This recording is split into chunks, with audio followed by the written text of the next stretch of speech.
Transforming education for national development for a brighter tomorrow. Good morning, ladies and gentlemen, and welcome to the media briefing of the Education Transformation Oversight Committee. My name is Stacey Ann Smith, and it is my absolute pleasure to be moderating this briefing this morning as we share an update on the transformation process of the education sector. Let me begin by acknowledging the Minister of Education and Youth, the Honourable Favour Williams, the Permanent Secretary in the Ministry of Education and Youth, Dr. Kassan Troop, Chairman of the Education Transformation Oversight Committee, Dr. Adrian Stokes, Acting Chief Education Officer, Ms. Terry-Ann Thomas-Gale, Chief Transformation Officer in the Ministry of Education and Youth, Dr. Faith Alexander.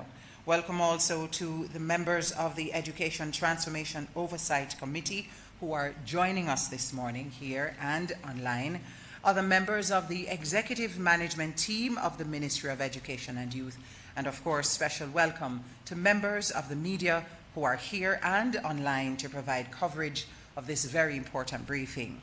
We do have a tight agenda this morning to ensure that media get enough time to ask questions. So without further ado, let me invite our first speaker, Permanent Secretary in the Ministry, Dr. Kassan Troop, to do the official welcome and introduction.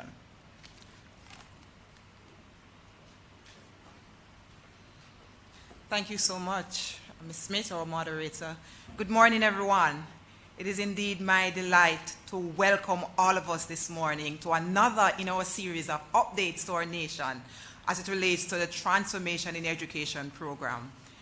Minister, it is my distinct pleasure to welcome you to another interface. You're not unfamiliar with the media or this platform for that matter, but today is a very important day in the Ministry of Education, and so it's my delight to welcome you representing our ministry. Dr. Stokes, thank you so much for being here. We welcome you to this interface. Dr. Stokes has had the opportunity to commit and to deliver the oversight activities, and I must say, as a recipient of his oversight commitment and dedication, I must express it that way, because every week we have an engagement with Dr. Stokes, who's interested in what's happening in the ministry and is committed to making sure that this nation is updated on our progress. And this morning, he's a chairman of the Education Transformation Oversight Committee, and he has the role this morning to update you on the progress. So I know you will be, of course, entertained and pleased with the updates thus far. Let me welcome our Chief Education Officer Acting, Ms. Terry-Ann Thomas-Gale. You heard it earlier. She is indeed the substantive Deputy Chief Education Officer who has been promoted to Acting Chief, and we are proud of her and happy to have her. We have the Chief Transformation Education Officer as well, Dr. Alexander. You know her. She was presented at the last update to our nation, and she has been driving the technical work behind the scenes, and you will see more of her as we get out into the field and bring in the message of transformation beyond this update today. Let me welcome Vivienne Johnson, very important member in the Ministry of Education. She's actually the Deputy Chief Education Officer for our Planning and Education Development Division, a very important division in our ministry, and we are very proud of her, and we are happy to have her this morning. There are other members of the technical team. Our head from our communication unit, Mr. Stair, is here, and other members of the team. Members of the media, where would we be without you this morning? I see my own church sister smiling with me at the back.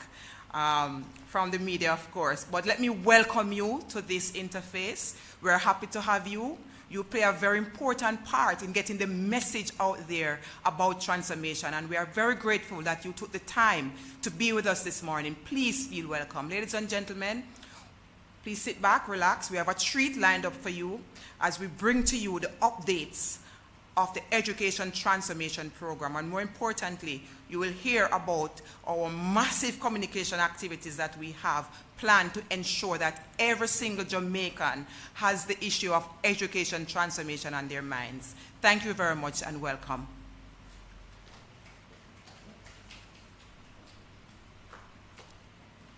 Thank you so much for that, Dr. Troop, reminding members of the media that there will be an opportunity to ask questions at the end of the presentation. So do note those questions. But let's get to our first presenter, Chairman of the Education Transformation Oversight Committee, Dr. Adrian Stokes.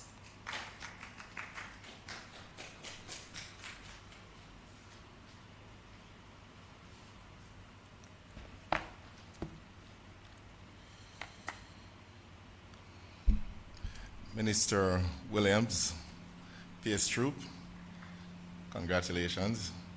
Let me say that publicly. Special invited guests, senior leaders from the Ministry of Education, media professionals, persons listening online, good morning and welcome everybody. So this is another in our series of updates to the Jamaican people on the implementation of the recommendations from the Jamaica Education Transformation Committee Report of 2021, otherwise called the Patterson Report. As usual, I would like to start by thanking the members of the Education Transformation Oversight Committee, or ETOC for short.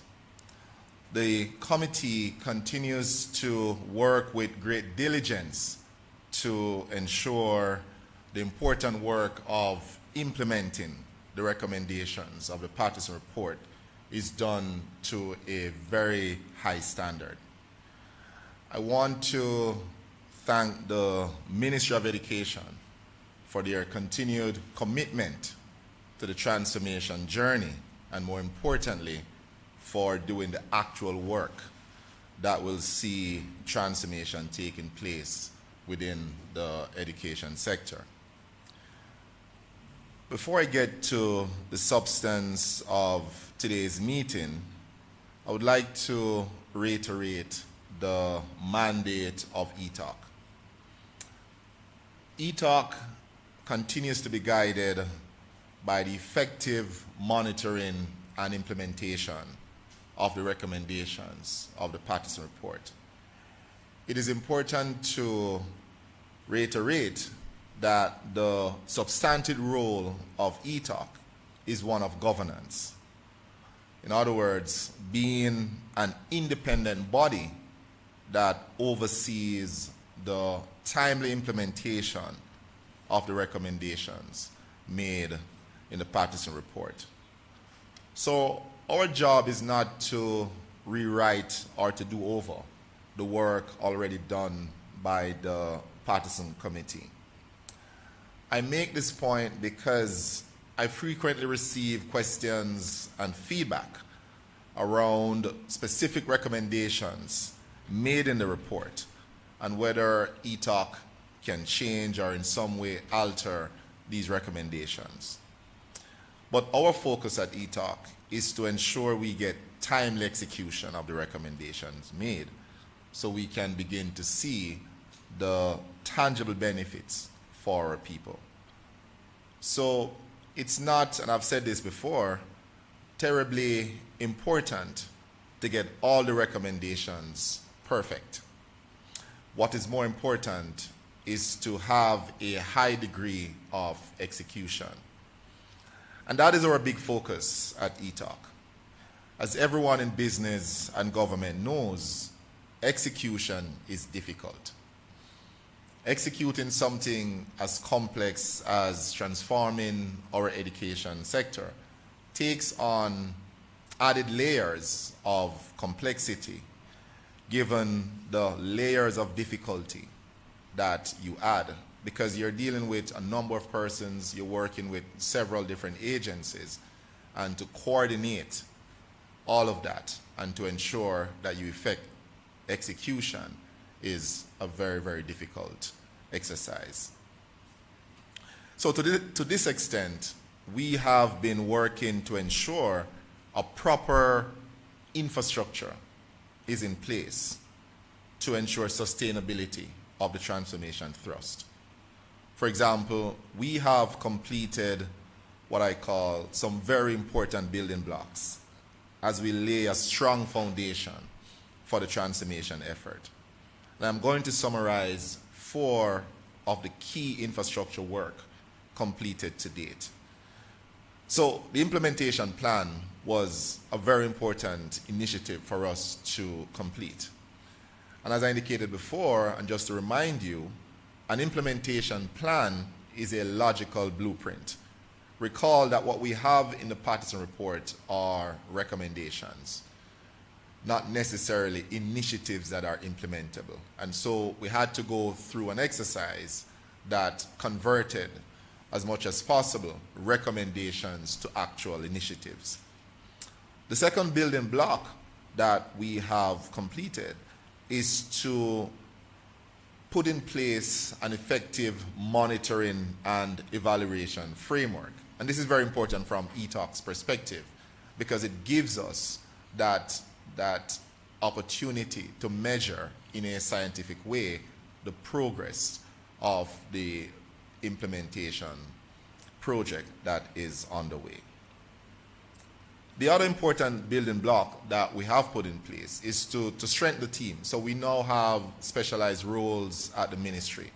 So for example, a Chief Transformation Officer, Dr. Alexander, was onboarded to lead the transformation effort on a day-to-day basis in the ministry. A project team has also been put in place to ensure that we have that project discipline around the execution of the transformation thrust. And the 4th building block, and we said it last press conference, that was importantly finalized is the approval by cabinet of a budget for the transformation effort. And the minister will speak more fulsomely on the budget. But suffice to say, we now have an approved budget. This is a very, very important development. I would also like to say that there are other important reforms taking place at the Ministry of Education. Recall that one of the important recommendations coming from the Partisan Report is for the modernization or the transformation itself of the ministry to make it fit for purpose to implement the recommendations. So I'm happy to say that the ministry is well advanced with onboarding, let's call them specialists / consultants, who will guide the crafting of the initiatives that will move the ministry to a world-class institution. Before I talk about the progress of the implementation to date, I would like to give persons a synopsis of how the transformation project is organized. And as indicated before, we have built some important building blocks to ensure that the foundation for transformation is strong. One of the building blocks is to ensure the project is properly organized. It has all the rudiments, the robustness of projects that you see worldwide, and the disciplines that usually come with executing large and complex projects, that those are guiding the implementation of the recommendations of the Partisan Report. So what you're looking at there, and this is just a synopsis, what we have done is to share with you the recommendations that will be completed within a 2-year period. And keep in mind that there are 365 recommendations. So what we have done this morning is just to give the media a sense of each pillar, under each pillar, the initiatives that have been highlighted to be finalized within a 2-year period, right? So if you look under the first pillar, there are a number of initiatives that will start in Q1 of year 1 And we're currently in year one, and year one is the current fiscal year that started in April and will be completed in March 2024. So if you look at the slide deck, what you'll see are the various, let's call them time milestones for the completion of these important initiatives. And under Pillar 2, Early Childhood Education, again, you will see a number of initiatives that are slated. In fact, they have started already, and work will continue on these initiatives through to August 2025. That is the 2-year period that is slated for a number of these initiatives to be finalized. So again, the objective is not to, in the interest of time, to go through all of the initiatives here. What we wanted to do was to share with the public the discipline, the project management discipline that has been adopted for the transformation effort. So let me go to the essence of why we're here today, just to speak on the progress of the implementation of the recommendations to date. So for this period, ETOC is reporting a number of important progress points, and I will list 5 of them. The minister will talk more fulsomely on the work that the ministry completed over the last quarter. So we are reporting that there has been significant progress made with the finalization of the Jamaica Teaching Council bill. So that's one important initiative that is underway and is tracking well. We're also reporting progress with the improvement in the accounting system across all schools. That's very, very important when we speak to governance and accountability with regards to financial management. Ensuring that you have an accounting system that can track and keep proper records is very, very important as we seek to improve governance within the school system. The ministry has started to roll out the Education Management Information System, what they call EMIS for short. And this is a key technology that will improve tracking and monitoring of KPIs within the education sector. TVET expansion plan is now fairly advanced. And again, the minister will speak more fulsomely on that. And finally, good progress has been made with the elimination of the shift system in schools. In fact, I think the target for the current year is significantly achieved. And I will await further word in terms of how we proceed for the rest of this year. And in fact, if we should have a more aggressive target, Minister and PS, for the de-shifting of our schools.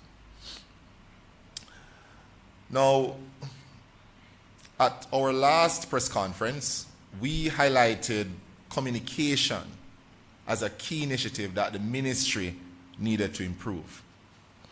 I must commend the ministry for onboarding a communication professional that will or has, in fact, started to do significant work, working with the professionals in the ministry to improve how the ministry communicates with the public.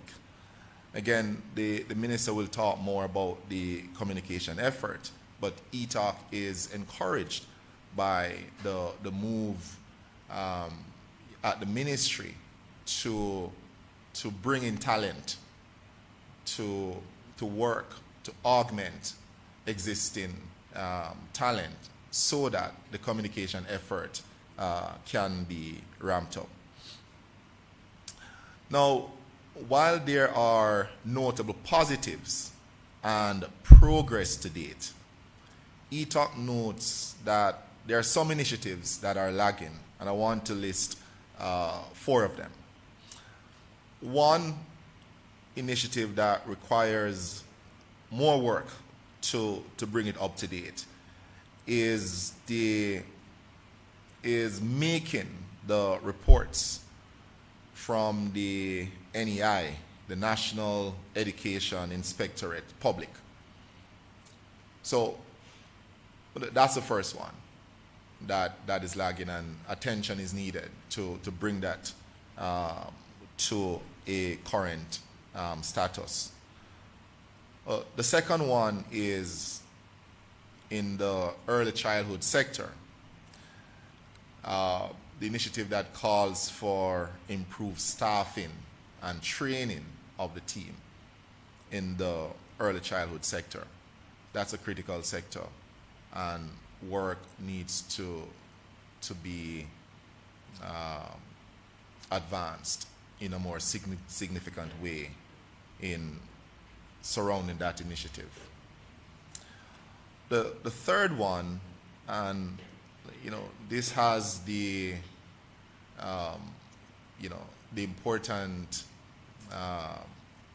the important role of really transforming our education sector, and that has to do with the implementation of broadband infrastructure in schools. Right? Very, very important initiatives. Sorry. This one is lagging, and I know that there are some procurement issues surrounding the full rollout, but it is quite a substantial, piece of work to be done. It's quite substantive, something that will impact lives in a very big way. And again, we are encouraging the ministry to ensure that the work here is advanced in a serious way. The other important initiative that's lagging that I want to highlight, it's the procurement of what I will call key technological resources, mostly I would say software, to aid the project management process. As you know, we ultimately want to get to a point where we can have the updates available to the public by clicking on a link or clicking in a website, right? That requires some work in the back end, including how we organize a project to begin with in a digital way. And there is some work to be done there to ensure that the database, how we store the project data, is done in a way that makes users able to access that data. So ETOC has been having ongoing dialogue with the ministry on how it intends to get back on track with these initiatives. We have received the commitment of the permanent secretary, Dr. Troop. She has a lot of energy. She has just been installed, so fresh and raring to go. We have also received the commitment of the minister to ensure we get back on track with the initiatives within the shortest possible time. As I indicated before, the budget that was proposed to Cabinet to drive the implementation plan has now been green-lighted by Cabinet. And I'm sure everybody will want to hear what the number is, what the budget for the implementation of the recommendation, what that budget is. And I leave that to the minister, right? Minister, I hope you have some definitive word for the public this morning. But what I want to say from ETOC's perspective is that the approval of the budget is a significant commitment by the government to ensure the transformation effort will be funded, not just for this year or the next, but importantly funded for multiple periods, right? If you look at the plan that we have for the implementation of the recommendations, that plan goes or cuts across multiple periods, right? So it's important to ensure that we have that commitment from central government to provide the funds to the Ministry of Education to drive the transformation plan. So I would like to conclude by reassuring the Jamaican people that the work to transform the education sector is on in earnest. From our interactions with the ministry, and in particular the permanent secretary and the minister, they are working very, very hard to ensure we have broad-based implementation of the recommendations. The soon-to-be-launched public campaign by the ministry will drive greater public awareness and ensure that we have the support, the buy-in for the transformation process. I want to thank you for your continued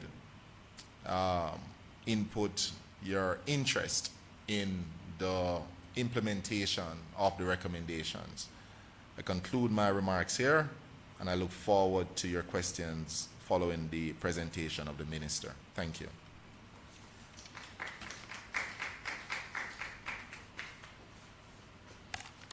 Thank you so much, Dr. Stokes. We really do appreciate the work that has been put in under your stewardship of ETOC. We are going to now invite the Minister of Education and Youth, the Honourable Favour Williams, to make her presentation.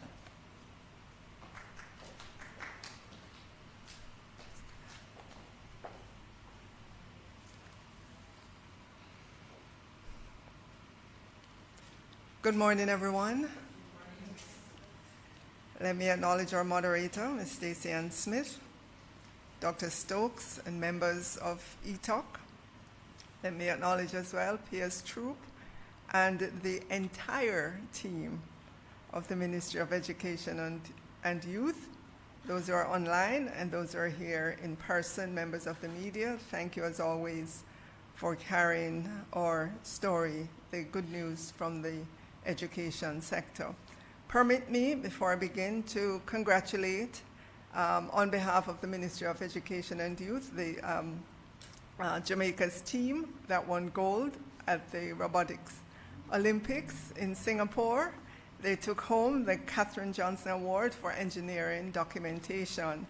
And as you know, you might have read, this award is named after African-American mathematician Katherine Johnson, who helped to calculate aeronautics that helped guide the return of astronauts John Glenn and Alan Shepard to Earth from space. The award that the Jamaican team got went to the team that best demonstrated the efforts it took to build their robot. And of course, the Jamaican team was captained by Jonathan Smith from Campion College and included Sean Michael Ferguson, also from Campion, Duncan Stanley from Wolmer's Boys School, Glenmuir High School's Terence Grant, Kimmy Chan from Hillel Academy, and Tajay Lee Hall Watts from AISK. Ladies and gentlemen, this is an example of the greatness that resides in our students and for whom we must continue the transformation work. This morning, I am really excited to be here as part of the reporting that ETOC, which is the Education Transformation Oversight Committee, is committed to doing to keep the nation up to date on the education transformation work at the Ministry of Education and Youth and across the length and breadth of the education system. I recall the first time ETOC presented, Dr. Stokes used the analogy of a flywheel to describe the transformation. I'm sure he can recount that. Well, let me try. The flywheel effect, basically, is a concept developed in this book called Good to Great. And it says, no matter how dramatic the end result, good to great transformations never happen in one fell swoop. In building a great company, social sector enterprise, or a great education sector, there's no single defining action, no grand program, no killer app, no killer innovation, no solitary lucky break, no miracle moment. Rather, the process resembles relentlessly pushing a giant, heavy flywheel, turn upon turn, building momentum until a point of breakthrough and beyond. We believe we are at the point of breakthrough in transformation. So the first slide that you will see, go back, is not just a pretty slide. It really speaks to our new mindset, the logo and the tagline for transformation, which is TREND, transforming education for national development, and all of this for a brighter tomorrow. We held a series of consultations with key stakeholders across the education landscape and otherwise. We asked what would be the title, what should be the title for transformation? How do we communicate it in a succinct way? And of the many ideas that were floated, the acronym TREND emerged. The young people liked it, our teachers liked it as well, and so we have adopted TREND, Transforming Education for National Development, as our acronym. If you move on to slide 2, to set the context, and you heard the chairman speak to this, the Orlando Patterson-led transformation report has 365 recommendations. Implementation work has started on 93 of them, which equates to about 25% of the total recommendations. There are 7 pillars. Of course, this morning I'm not going to talk about all 365. But suffice it to say, we're giving you a framework within which to understand these many recommendations. So there are 7 pillars, and aligned with those pillars are the 365 recommendations. We've done a lot of preliminary work. The chairman of ETOC has the Ministry of Education and Youth on a weekly reporting, and you heard him talk about the implementation plan, the monitoring and evaluation, project management, and so on. What is very important to note is that we have incorporated the transformation activities in the broader operational plan of the ministry. So transformation is not happening over there and the ministry's work is happening over here. It has come together and we're all of one mind. Transformation is what we do now at the Ministry of Education and Youth and across the regions. So we've gone through building out our communication plan. Our specialist is on board, our moderator for this morning, and we have persons to lead the secretariat. Okay, so the first, in terms of the recommendations, the first one, as you know, was to establish the Education Transformation Oversight Committee. And I'm sorry about the number, but that's 100%. You've seen the Oversight Committee. They're here. It's a call for us to implement greater governance and accountability. And the first level of accountability is ETOC, an external body, to really look at what we are saying versus what we're doing. And you heard that report this morning from the chairman. The entity is in place and has been actively interrogating the work on the recommendations. And here we are this morning. The big recommendation coming out of the report is the implementation of the Jamaica Teaching Council bill. Again, the chairman reported on that as to where we are. As you know, this bill dates back to 2004. We have been sitting in Parliament for almost 2 years to consider the recommendations that came from submissions from various stakeholders. And we have been putting together the final bill for Parliament, or expectation or hope we're working towards by the end of this fiscal year, and then the regulations thereafter. Next page, please.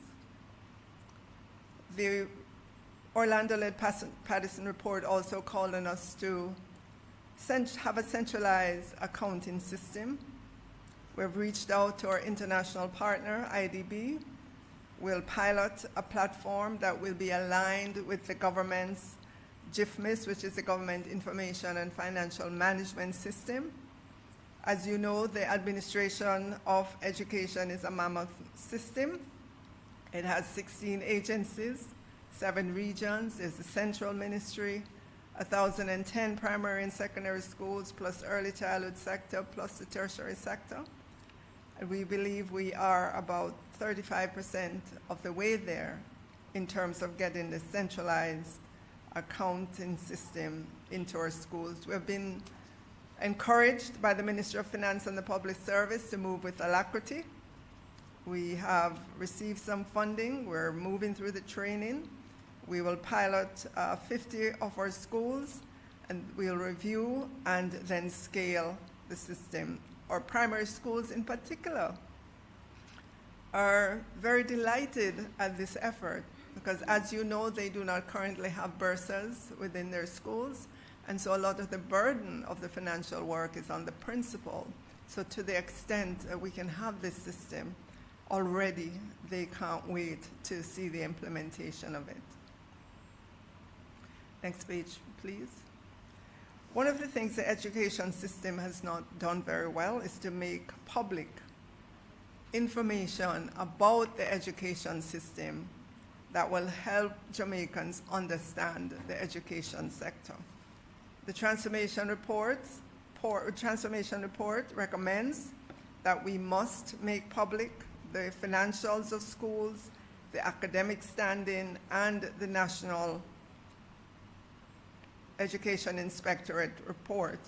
And all of these should be published in the interest of transparency, not to punish, but to support and help our schools. We are about 70% of the way there, even though by our own measure we're lagging, but we are picking up the pace to get that done. Next slide, please.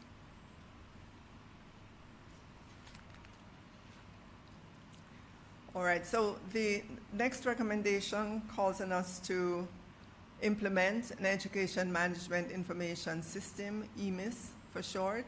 This will include behavior alert system, attendance tracking, and academic performance. Just to say a little bit on the attendance tracking, this is for our students. As you know, absenteeism at our schools is an issue. Yes, we have an available space for all our students, but they don't always show up every day of school. We need to get a better handle on it. Yes, we do have data currently, but the data comes to us late, quite late, because it's a manual process in place right now. And so when you get that data a year behind, right, because it's being collected and collated, there's not much that we can do with that data. So to have an electronic system that to help us do the attendance of students will alert us very quickly if a particular student is absent 3, 4, 5 days. So then we can immediately, almost immediately, try to find out what's going on in the home. Is this child ill or has moved? What is happening? So I'm looking forward to the full implementation and rollout of that.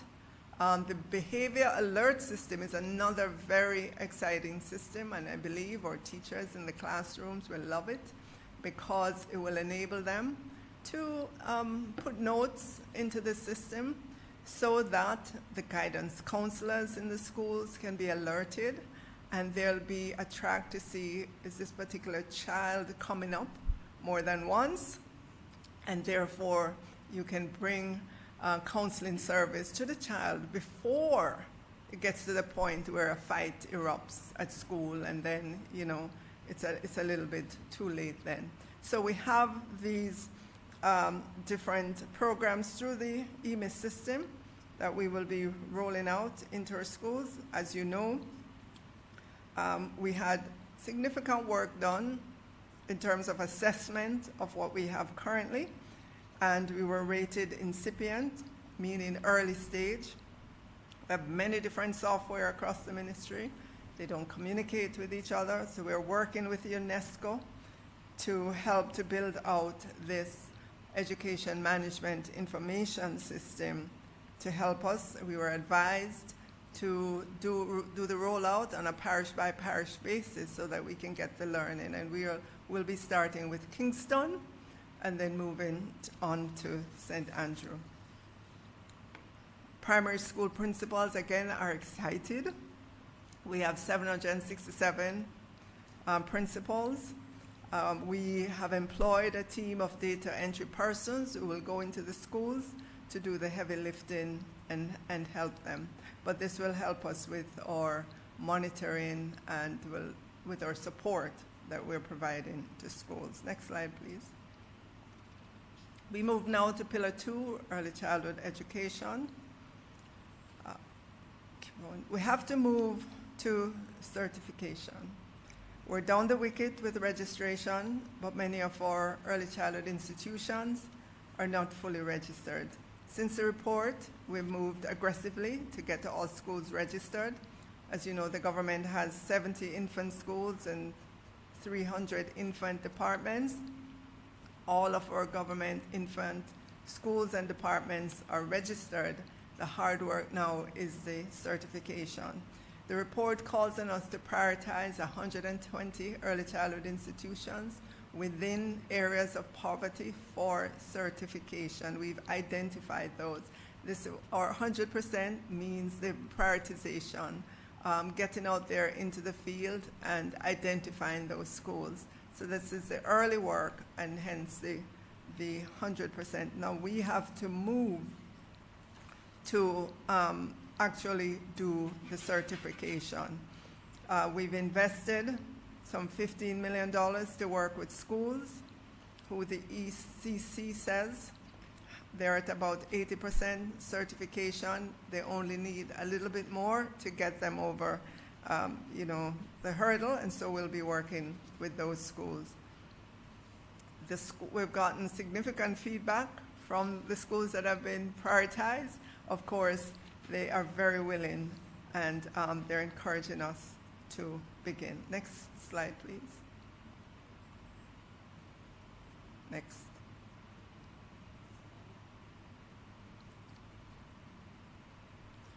All right, the report also calls on us to improve staffing and training in the early childhood institutions. We've completed about 40% of what we're supposed to do. This is lagging. Our plan is to ensure that we have at least a trained professional in all of our early childhood institutions, whether they're private or public, because in our assessment, it has been determined that that is the single most important factor that we have to ensure that we have in our schools. So work is on the way there. That's a budget item, and so we have to move in tandem with the budgets that we have, but it is the goal to do that. Next. Support for parents of young children, including increased parenting programs. I am always happy to talk about that. The ECC itself, the Early Childhood Commission, is way ahead in terms of in supporting parents. They have very active parenting centers.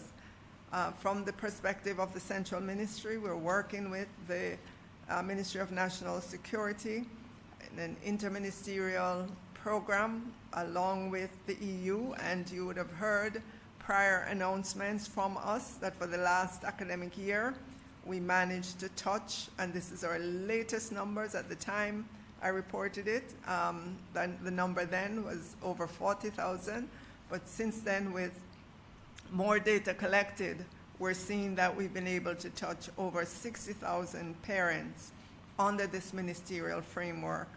And the target for this academic year in which we are is 100,000 parents. And that's a very high impact initiative. We know that our parents are extremely important in the lives of their children. The report also calls on us to improve services for children with disabilities and their families. We, in terms of the initial work to be done, we're saying it's 100%, but let me qualify. Going forward, each year, there's always going to be much more to do. And let me say what it is that we've done already. We've partnered with 17 private entities to provide assessments. We've established 15 special ed units in our schools. And by that, we mean the children are placed in this unit.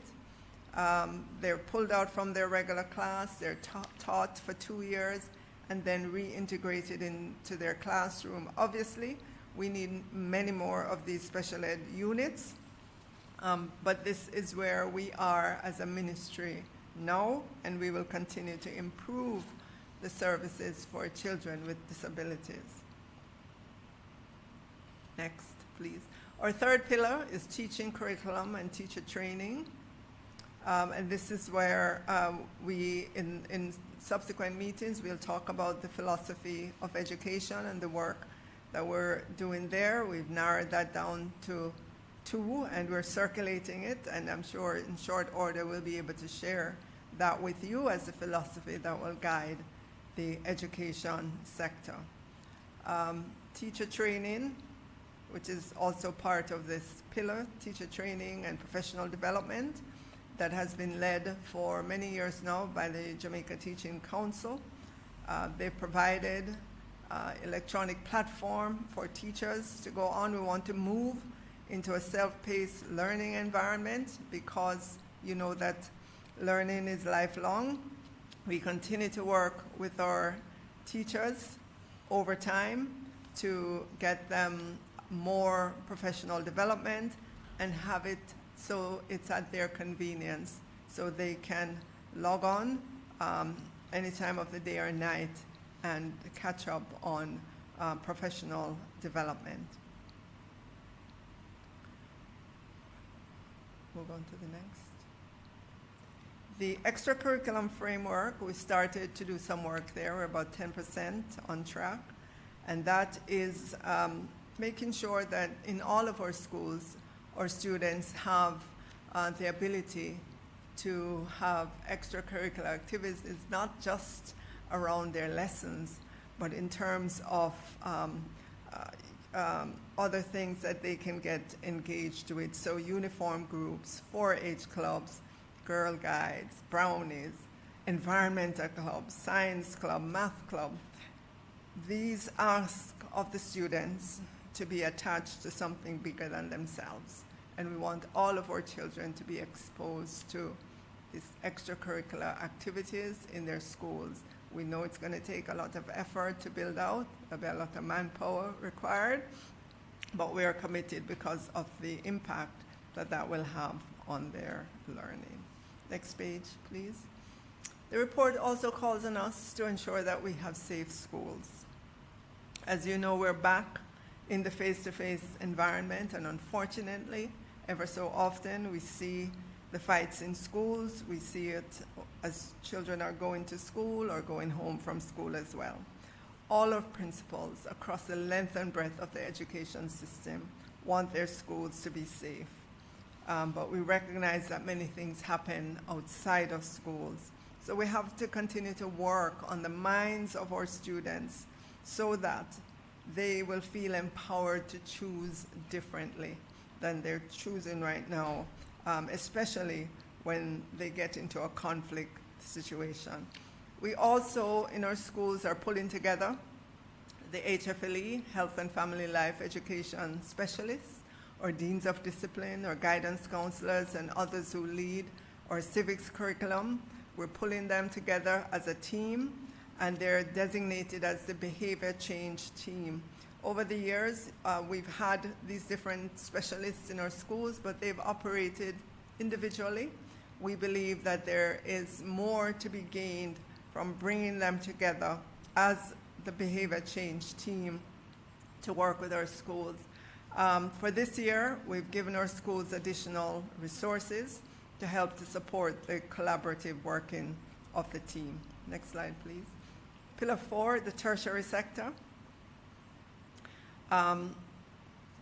Within Pillar 4, the big nut to crack there is financing of tertiary. It's for us to also finalize the Higher Education Act and policy. Just this week, I attended a colloquium at UWI where we met with, and yesterday we met with leaders of just the Jamaica Union of Tertiary Students, and financing of tertiary is at the top of their agenda. Capri has done some very interesting work in terms of putting forward some models. We are going to be interrogating those seriously in order to see if we can't begin to improve or increase the number of students into tertiary. Next slide. Pillar 5, TVET in Jamaica.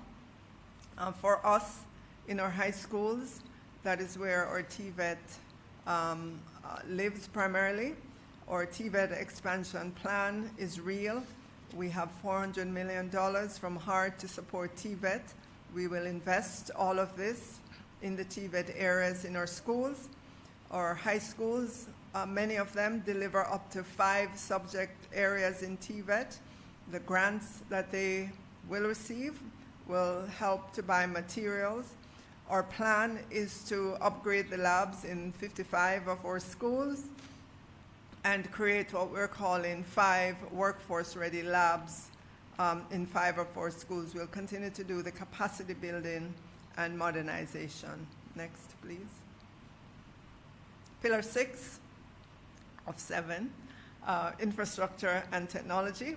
Yes, Mr. Chairman indicated that we are behind in terms of infrastructure and technology. This is where the major work is. If you read through the report, a lot needs to be done for maintenance in our schools. We have been picking up the pace. We've just recently, in the recent supplementary, got some $80 million to help us to do what we call the pre-investment work. So if there's major infrastructure work to be done at a school, we might need to do the geotechnical, we need to do the drawings and so forth. So we've gotten some funding for that, and you'll begin to see us roll out things faster there. But in terms of the broadband infrastructure in our schools, we're about 50% of the way there. The chairman noted that we're lagging in that, but he also noted that it was quite a bit of manual work required to lay fiber optic cables, to take them up to the school, to connect it to the school, to make sure they're getting the service. But we meet every week on a Wednesday afternoon to track the progress. It's an interministerial group that meets, that includes the Ministry of Science, Energy, Telecommunication and Transport, plus the Ministry of Education and Youth, Ministry of Economic Growth and Job Creation, the OPM, yes, all those ministries eGov as an entity, NAA as an entity, USF, e-learning that provides the support to our schools. We meet and we are making progress, Mr. Chairman. It's heavy lifting. This is a flywheel. That, you know, we're cranking, and our schools that have received it, they are elated. Just last week I went to Shortwood Primary and Infant, Shortwood Practicing Primary and Infant, and the principal was, oh gosh, he was over the moon in terms of their technology, yes. Next, please. Yes. So in terms of infrastructure, our big push has been the de-shifting of schools. There were 38 schools. We're down to 32. We would have broken ground on Bridgeport, Exchange. Even though Exchange was kind of was coming off the shift, they still needed some additional classrooms. So we're doing that. We're down the wicket there on that. And as you heard me say, we've gotten some $80 million to do the pre-investment work that needs to be done to roll out the infrastructure in our schools. Next slide, please. And STEAM in schools, we've talked about that quite a bit in terms of the infrastructure that needs to be put in, but also once you have the infrastructure, you know, the resources that go in there. And we have been speaking with our international partners. We have at least 2 of them on board. Land has been identified. We're working with DBJ in terms of just the plan that needs to be put in, and we are down the wicket. Pretty soon, in short order, you should begin to see more visible work out of this.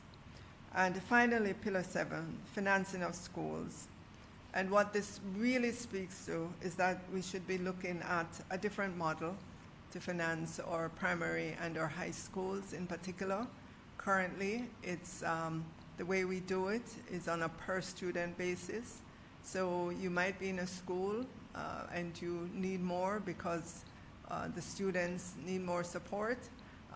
This particular pillar in the Orlando Patterson-led report calls on us to look at differentiated financing, meaning those who need more should get more. Next slide, please. It also calls on us to build a framework to facilitate adequate funding to early childhood and primary education through consultancy, and we are moving apace to get that done. You heard me talk earlier about the trained teacher in each early childhood institution, public or private, and we will be doing this as we go along over the years. Next slide. And finally, I want to just focus again on our communication effort, our robust communication plan. Believe it or not, the report also called on us to have that. The ministry is huge. It's a behemoth. 25,000 teachers, 15,000 administrators, many agencies, many regions, and so on. We need to put in place a robust communication plan to help Jamaicans understand, to give them visibility into the system so that they know what we're doing, and we have begun that process. You will hear, you will feel it in the days and weeks ahead. You notice I didn't say the years ahead because it's happening right now. So you will begin to hear our jingle. Schools will begin to see us, our pop-up tours, town hall meetings, radio and TV advertisements, and so on. All in the interest, not just to jump up, but to bring you information you can relate to, that you can say, yeah, I understand that. Education is trending. They're really doing something there. That's what we want Jamaicans to conclude. because we're transforming education for national development. And that concludes my presentation. Thank you so much.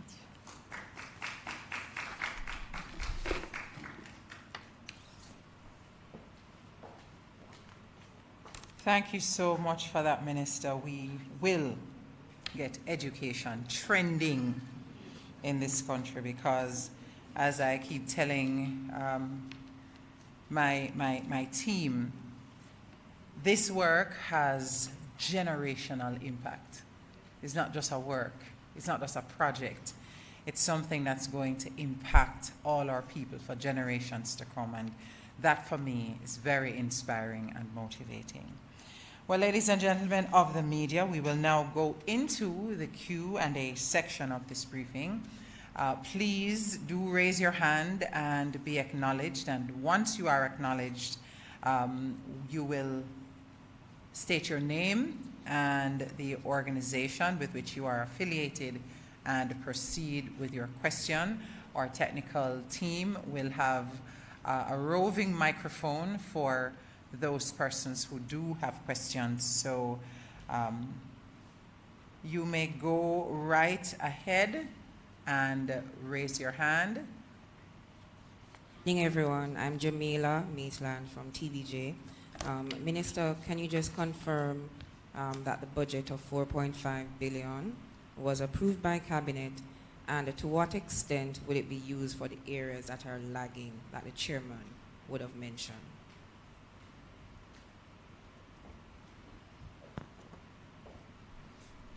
Okay. Thank you for that question, Jamila. I honestly don't know where that 4.5 billion came from. I can say to you that I presented to Cabinet the estimate that was done up by Mona School of Business. They took all the recommendations. They looked over an 8-year period and brought their best minds to help us figure out what would it cost, right? So this is a best estimate that we have, which I presented to Cabinet. And it really runs about 1.5% of GDP annually.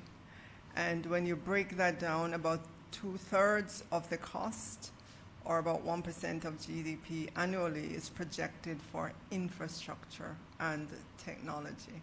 So to the extent that there is spending already done, the press report might have been quoting the kind of significant spend in especially the technology area already that we have done.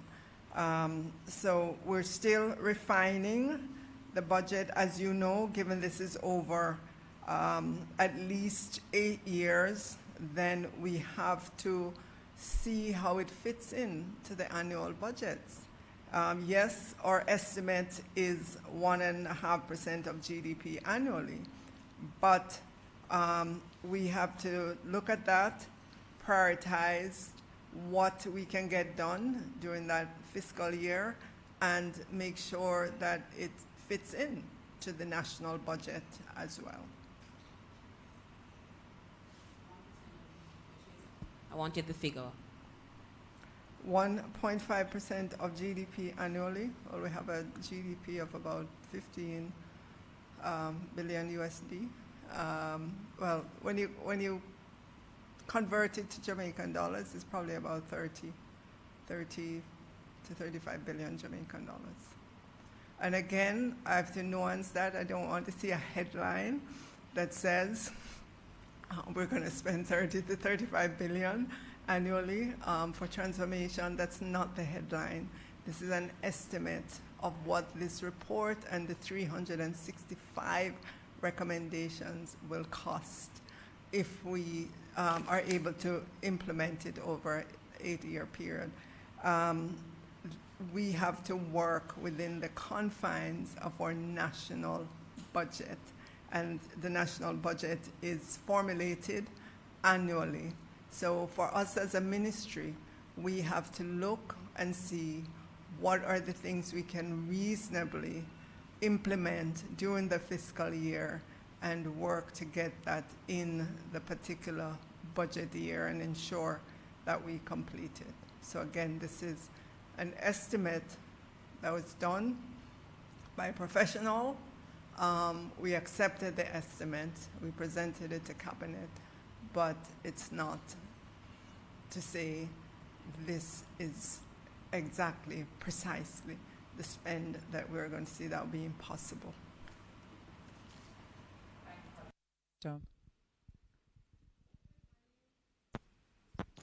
Good morning, Jordana Murphy from Jamaica Information Service. Minister, how many schools are being targeted for removal from the shift system over the next 2 years? And secondly, will schools with multi-level classrooms be transformed in this process? Ask you to define multi-level class. You're talking about one, So 2, 3 there's floors? some schools with grade 5 and 6 students in one classroom, Okay. being instructed by one teacher. All right. All right. So let me start with the shift school. I know that there's some incorrect information out there. Prior to the pandemic, when I asked about shift schools, the number I got was 38. During the process, where we are right now, actually, with the work that has been done, there are 32 schools still on shift. This year, this school year that we're in, this fiscal year, well, the school year, I should say, 2 schools are underway. Bridgeport, we broke ground on Bridgeport, and we're expecting to go back by the beginning of the next school year to cut the ribbon on Bridgeport, and that would officially take that school off shift. We've also are adding some additional classrooms at Exchange Primary. Right, they were de-shifted, but they're still in need of some additional classrooms, and so the work has started there. As you know, Black River was officially de-shifted with additional classrooms and all the infrastructure work that goes with that, expanded bathroom facilities, expanded teacher staff rooms, and so on, labs that go with that, and so that's the work that we have been doing to de-shift our schools. With regards to schools with multi-grades in them, only in small primary schools, multi-grade schools, you really will see that. In some schools, maybe, if they do not have a particular specialist teacher, they may combine classes, but it's not widespread in the system. Morning again. My question is for the chairman this time. Chairman, the last couple of press conference we had, you weren't so pleased with the progress. I sense a little bit of excitement, but you can just expound on me, where are we on track with that 2-year projection that you outlined? And what's the timeline? Do you see some of these issues that are lagging? What's the timeline that you see that it could come on track? So the infrastructure ones are, I would say, fairly complex for obvious reasons. The issue of the broadband rollout, as the minister indicated, they are working assiduously. Our job is to ensure that we provide whatever support, but importantly, to work with the ministry to find ways to speed up the implementation. The making public the NER reports, I think that's an easy win, Minister. I'm not sure why that would take very long for us to get that back on track, PS Troop. So I'm very hopeful that the those reports, or at least a framework, can be put in place to make those reports public in an ongoing way, right? So I think that's a low-hanging fruit, right? The acquiring of technological support, right? I think they are looking to use a system called Asana, I believe. They require a particular license to make it functional for the purpose of managing the project. For example, having the persons who are actually doing the work update their initiative in real time, and so that the data can be consolidated and sliced and diced in different dimensions. I think they're fairly advanced. In fact, I had a discussion with the PS yesterday, who assured me that she's working with the team to move that forward. And so I expect that to be finalized within the near term. With these projects, and as I indicated before, these complex projects, you're going to have things moving around, from one quarter to the next. I think what's important, and this is something that I've been stressing with the ministry, is to ensure that the infrastructure is in place, right? Because what that does, it ensures predictability, it ensures that you can pull different levers to get back on track, right? Importantly, ensuring that you have the right people, right? The talent is in place, because that's very, very important as well. That is an ongoing process, right? They have done some work to onboard key personnels. The communication drive is an example of that. They have brought on top talent to work with the ministry to augment the team that is at the ministry. And what you're seeing, for example, on screen, trend and all of that lovely looking, graphic that you're looking at there, that is an example of the output that we're seeing from the communication team.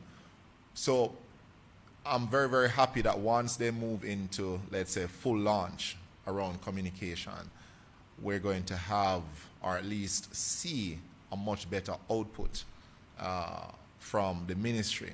And importantly, it is being done in a way to ensure sustainability. Because what we're trying to avoid is, in one quarter, we have some good results on the communication front, and then it falls off going forward.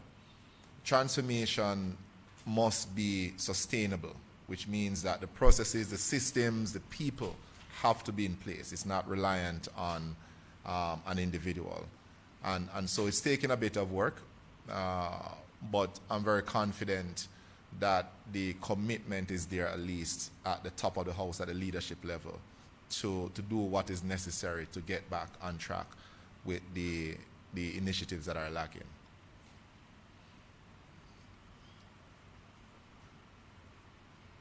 Minister, what is the cost of the robust communication plan that will be implemented, and how soon will school tours and town halls begin? All right, the school tours will start in a couple of weeks, I'm told. We're just getting all the collateral together. And the town hall is the 2nd of November. In terms of the cost of this, Dr. Troop, okay, Dr. Troop just gave me the answer. $34 million. Right. Remember, it's a huge ministry, and it's overtime. It's not just a one-time payment. It continues over several activities over time tours, jingles, material, TV ads, radio ads, and so forth.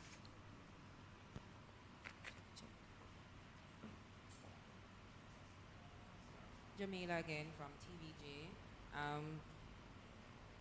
Can you just confirm the accounting officer for the program right now? Is it the Chief Transformation Officer, or is that still the permanent secretary? And for the Chief Transformation Officer, can we hear from her about what's been happening since we last met?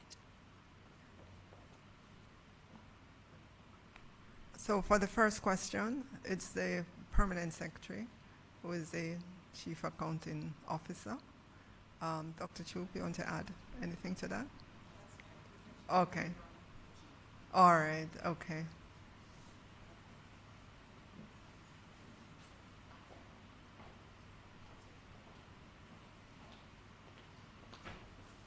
Good morning.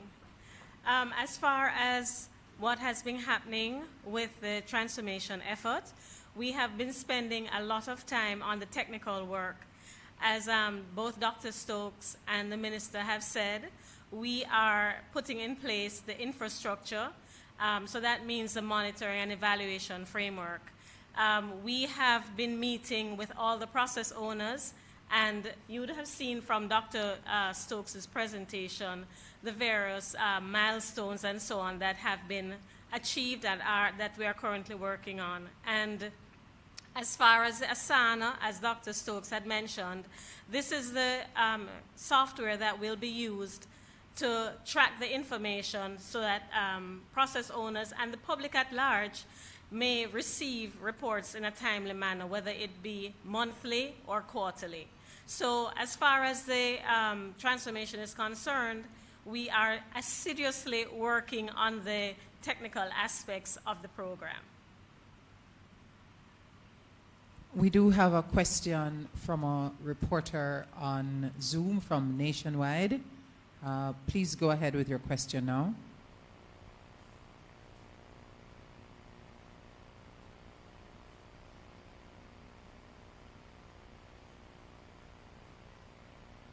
All right, the Hello. team is... Okay, go ahead. Okay, yeah, my question to Minister Williams is, has there been any collaboration with the National Security Ministry to help in the completion of the safety in schools part of Pillar 3, I believe? Absolutely. We work hand in hand with the Ministry of National Security and our international partner, the EU, and safety and security in our schools. We have a very ambitious program with parenting. We are running in several of our schools literacy programs to help our students, because we're understanding, and we've seen not just an understanding, we've seen demonstration of when our students are better able to read how that changes their behavior. So we're coming at this from a lot of different angles, not just from the guidance counselors, the deans of discipline, not just from that angle, which is important, but also looking at the students, understanding the home from which they come, interfacing with the parents, so that we can bring together all of this to help the students and to get to that point where we are confident about the safety and security of our schools.